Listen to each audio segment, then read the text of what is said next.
ময়মনসিংহবাসী variety সিসিএমটিভির পক্ষ থেকে আপনাদের জানাই স্বাগতম।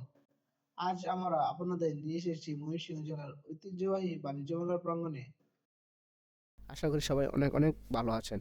ময়মনসিংহের কাছারিঘাটের হিমু আড্ডার পাশে ব্রহ্মপুত্র নদীর পাড়ে যে ঐতিহ্যবাহী বাণিজ্য মেলাটি হওয়ার কথা ছিল অনেক আগেই। ইতিমধ্যে অনেকগুলো দোকান মেলার ভিতরে চালু করে দিয়েছে। তার মধ্যে বিনোদনের সকল রাইডগুলো এখন চালু হয়ে গেছে এবং সেখানে বাচ্চারা তাদের পছন্দের রাইড গুলোতে চড়ে বিনোদন নিচ্ছে। আপনাদের পছন্দের বিভিন্ন পোশাক, মনিহারি জিনিস, মহিলাদের শাড়ি, চুড়ি সহ বাহারি খাবারের দোকানদাররা সাজিয়ে বসেছেন। চলেন তাহলে ঘুরে দেখা যাক এইবার মেলায় কি কি থাকছে।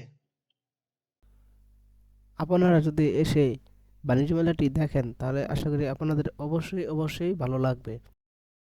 এই মেলায় সবচেয়ে বেশি স্টল হচ্ছে কসমেটিক্স।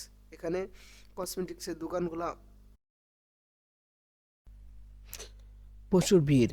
এখানে যার যে পছন্দ অনুযায়ী জিনিস কিনে নিচ্ছে। তাছাড়া এখানে সবচেয়ে বড় স্টল দোকান হচ্ছে এইটাই। এখনো যেহেতু মেলা চালু হয়নি, সেই জন্য মেলার অনেক দোকান এখনো বন্ধ রয়েছে। তবে যে কয়েকটি দোকান চালু হয়েছে তাদের ক্রেতারা ভিড় করে তাদের পছন্দের জিনিসগুলো কিনে নিচ্ছেন। বিশেষ করে মহিলাদের কসমেটিক্সের দোকানে বেশি ভিড় লক্ষ্য করা যাচ্ছে। আপনারা যারা দূর থেকে মেলায় আসতে চান তাদের জন্য লোকেশনটি হচ্ছে ময়মনসিংহের কাছারিঘাটের হিমু আড্ডার পাশে ব্রহ্মপুত্র নদীর তীরে।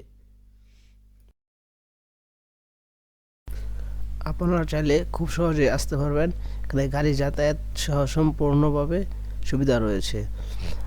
এসে মেলাটি উপভোগ করে নেবেন এবং আপনার পছন্দ অনুযায়ী জিনিসগুলা কিনতে পারবেন। তবে আজ এই পর্যন্তই। অন্য কোনো নতুন ভিডিওতে দেখা হবে। সকলকে ধন্যবাদ।